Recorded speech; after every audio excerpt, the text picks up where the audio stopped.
അസ്സലാമു അലൈക്കും വറഹ്മത്തുള്ളാഹി. അൽഹംദുലില്ലാഹി റബ്ബിൽ ആലമീൻ. വസ്സലാത്തു വസ്സലാമു അലാ അഷ്റഫിൽ മുർസലീൻ വഅലാ ആലിഹി വസഹ്ബിഹി വസല്ലം.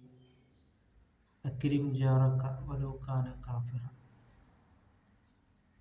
നിന്റെ അയൽവാസിയെ നീ ബഹുമാനിക്കുക, കാഫിറാണെങ്കിൽ പോലും അവനെ ബഹുമാനിക്കണമെന്നാണ് വിശുദ്ധ ഇസ്ലാം പഠിപ്പിക്കുന്നത്.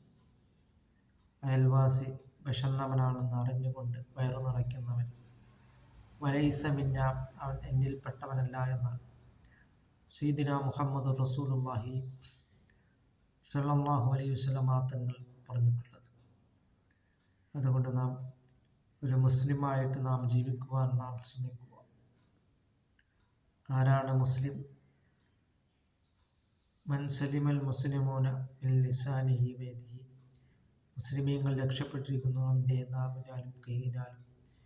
രക്ഷപ്പെട്ടവനാണ് യഥാർത്ഥ മുസ്ലിം എന്നാണ് സയ്യിദുനാ മുഹമ്മദ് റസൂലുള്ളാഹി സ്വല്ലല്ലാഹു അലൈഹി വസല്ലം തങ്ങൾ പറഞ്ഞിട്ടുള്ളത്.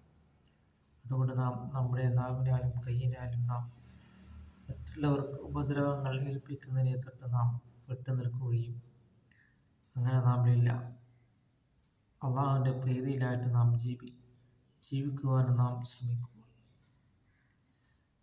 അങ്ങനെ നാം ചെയ്തു കഴിഞ്ഞാൽ നമ്മുടെ നിസ്കാരങ്ങളും നോമ്പുകളും ദാനധർമ്മങ്ങളുമെല്ലാം മറ്റുള്ളവർ കൊണ്ടുപോകുന്നതായ ഒരു ദുരവസ്ഥയിൽ പെട്ടുപോകുന്നു നാം മനസ്സിലാക്കിക്കൊണ്ട് നാം അള്ളാഹുവിൻ്റെ പ്രീതിയിലായിട്ട് നാം ജീവിക്കുവാനും നാം ശ്രമിക്കുക. അൽ ഗൈബത്തു അശദ്ദു മിനസ് സിന. പരദൂഷണം എന്നുള്ളത് വ്യഭിചാരത്തേക്കാൾ കഠിനമാണ് എന്നാണ് സയ്യിദുനാ മുഹമ്മദ് റസൂലുള്ളാഹി സ്വല്ലല്ലാഹു അലൈഹി വസല്ലം തങ്ങൾ പറഞ്ഞിട്ടുള്ളത്.